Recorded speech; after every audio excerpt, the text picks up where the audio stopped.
কখনো কি এমন হয়েছে দারুণ একটা লক্ষ্য ঠিক করলেন আর ঠিক তখনই একটা অপ্রত্যাশিত বাধা এসে সবকিছু থামিয়ে দিল? এটা কিন্তু আমাদের সবার সাথেই কম বেশি হয়, তাই না? কিন্তু প্রশ্ন হলো, সব বাধা কি একই রকম, আর সেগুলোকে পার করার কি কোনো ভালো উপায় আছে? চলুন আজকে ঠিক এই ব্যাপারটা একটু ভেঙে চুরে দেখা যাক। হ্যাঁ, এটাই তো আসল প্রশ্ন, তাই না? ধরুন কেউ একজন ঠিক করল ম্যারাথন দৌড়াবে, সব প্রস্তুতি নিচ্ছে, হঠাৎ করে হাঁটুতে লাগলো চোট। এখন কি করার আছে? সব ছেড়ে দেবে নাকি অন্য কোনো রাস্তা খুঁজবে? দেখুন, উত্তরটা কিন্তু নির্ভর করছে বাধাটা ঠিক কেমন তার উপর। আসলে ব্যাপারটা হলো, সব বাধা কিন্তু একরকম হয় না। কিছু বাধা একদম সত্যিকারের, আর কিছু বাধা হয়তো শুধুই আমাদের মনের ভেতরেই থাকে। তো আজকে আমরা এমন একটা সহজ ফ্রেমওয়ার্ক বা মডেল নিয়ে কথা বলবো, যেটা দিয়ে শুধু বাধাকে চেনা যাবে তাই না, বরং সেগুলোকে কিভাবে সামলাতে হবে সেই পথটাও খুঁজে পাওয়া যাবে। যে কোনো বাধাকে, বুঝলেন তো, মোটামুটি এই 3টা ভাগে ভাগ করা যায়। আমরা প্রথমে দেখব সেই সব দেয়াল যা টপকানো প্রায় অসম্ভব। তারপর আসব সেই সব চ্যালেঞ্জের কথায় যা আমাদের আসলে আরও শক্তপোক্ত করে তোলে। আর একদম শেষে দেখব সেই বাধাগুলো যেগুলো হয়তো আদতে কোনো বাধাই নয়, শুধুই আমাদের মনের মধ্যে গেঁথে আছে। তো চলুন একদম প্রথমটা দিয়েই শুরু করা যাক, মানে সবচেয়ে কঠিন বাধাটা, যেটাকে বলে বাস্তব বাধা। দেখলেই মনে হয়, আরে এটা তো পার করা যাবে না, অন্তত এই মুহূর্তে তো নয়ই। বাস্তব বাধা মানে কি? মানে হলো পরিস্থিতিটাই এমন যে একটা পরিষ্কার দেওয়াল তুলে দিয়েছে।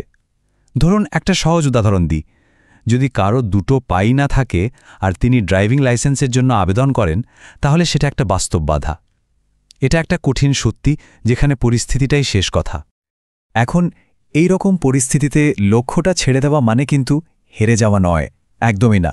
বরং এটা হলো নিজের শক্তিকে ঠিকঠাকভাবে ব্যবহার করা আর হয়তো সঠিক সময়ের জন্য অপেক্ষা করা। মানে কখন রাস্তা বদলাতে হবে সেই বুদ্ধিটা কাজে লাগানো। আচ্ছা, এবার আসি দ্বিতীয় ধরনের বাধার কথায়। এগুলোকে বলা যেতে পারে সার্থক চ্যালেঞ্জ। কেন? কারণ এগুলোই আসলে আমাদের বেড়ে ওঠার সুযোগ করে দেয়। এগুলো কিন্তু বাস্তব বাধা, কিন্তু পার্থক্যটা হলো চেষ্টা করলে এগুলো পার করা সম্ভব।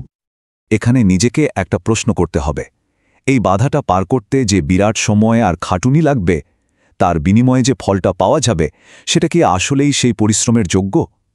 মানে লক্ষ্যের জন্য কতটা দিতে রাজি? উত্তরটা কিন্তু যার যার নিজের কাছে। যদি ভেতর থেকে উত্তর আসে হ্যাঁ, তাহলে আর কিছু না ভেবে নিজের সবটা দিয়ে ঝাঁপিয়ে পড়া উচিত। কিন্তু যদি মনে হয় না, এতটাও নয়, তাহলে হয়তো সেই লক্ষ্যটা ছেড়ে অন্য কিছুতে মন দেওয়াই ভালো। সিদ্ধান্তটা যাই হোক না কেন, সেটা যেন নিজের জন্য ঠিক হয়, এটাই আসল কথা। আর এখন আসছি 3 নম্বর পরিস্থিতিতে।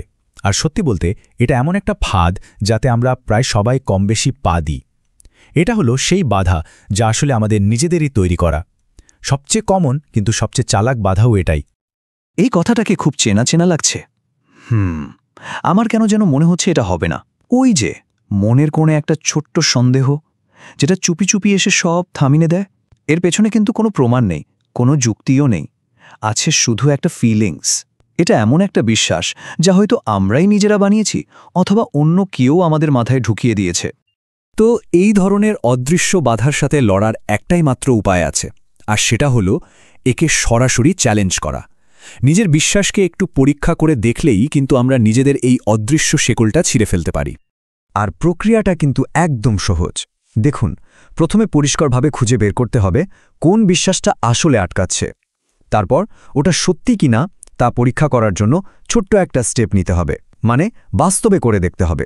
নিজেকেই চ্যালেঞ্জটা করার সাহসটা খুব দরকার। হ্যাঁ, প্রথম পদক্ষেপটা নিতে একটু কঠিন লাগতে পারে, কিন্তু বিশ্বাস করুন এটাই সবচেয়ে জরুরি। আর যখন এই পরীক্ষাটা করা হবে, তখন কিন্তু মাত্র দুটো জিনিস ঘটতে পারে। আর মজার ব্যাপার হলো, দুটো রেজাল্টই কোনো না কোনোভাবে একটা পরিষ্কার রাস্তা দেখিয়ে দেবে।